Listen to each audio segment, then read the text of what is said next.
আর একটা কথা আপনাকে বলি, মসজিদে নামাজ পড়তে গেলে ইকামত যখন হবে আপনি দাঁড়াবেন কখন? সাহাবা ইকরাম একদিন সঙ্গে সঙ্গে দাঁড়িয়ে গেছেন, আল্লাহর নবী হুজরা থেকে বেরিয়ে দেখছেন সাহাবা আগে থেকে দাঁড়িয়ে গেছেন। রাসূল পাক বলেন, বুখারী এবং তিরমিজির হাদিস, লা তাকুমু হাত্তা তারাউনি, অতক্ষণ পর্যন্ত দাঁড়াবে না যতক্ষণ পর্যন্ত না আমাকে দেখবে। শেখ আব্দুল হক মুহাদ্দিস দেলভি আশআতুল লুমাতের মধ্যে লিখছেন, তিরমিজির হাসিয়াতে লেখা আছে যে নবী মুস্তাফা হাইয়া আলাস সালাত সমাতে বের হতেন, সাহাবারা দেখে দাঁড়িয়ে যেতেন। তাই ইমামে আযম আবু হানিফার ছাত্র ইমাম মুহাম্মদ মুওয়াত্তা ইমাম মুহাম্মদ হাদিসের কিতাবে লিখছেন যে আমার এবং আবু হানিফার মত হচ্ছে হাইয়া আলাস সালাত সময় দাঁড়াবে।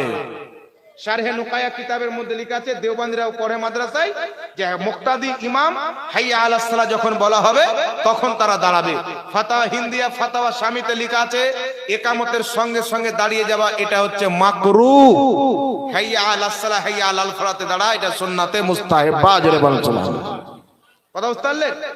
দেওবন্দিরা নিজেকে হানাফি বলে, তাবলীগীরা হানাফি বলে, আর ইমামে আজম আবু হানিফার মাযহাবে ইকামতের সঙ্গে সঙ্গে দাঁড়িয়ে যাওয়াটা ভুল, হাইয়া আলাস সালাহ হাইয়া আলাল ফালাতে দাঁড়াটা হচ্ছে সঠিক। আর এরা ভুলটা করার পরে আমরা হানাফি মাযহাব মানি। এরা না হানাফি না মুসলমান, গুমরা। আল্লাহ এদেরকে হেদায়েত দান করুক, সকলে পড়েন আল্লাহুম্মা আমিন। কথা বুঝতে পারলেন বাবা? আর কিছু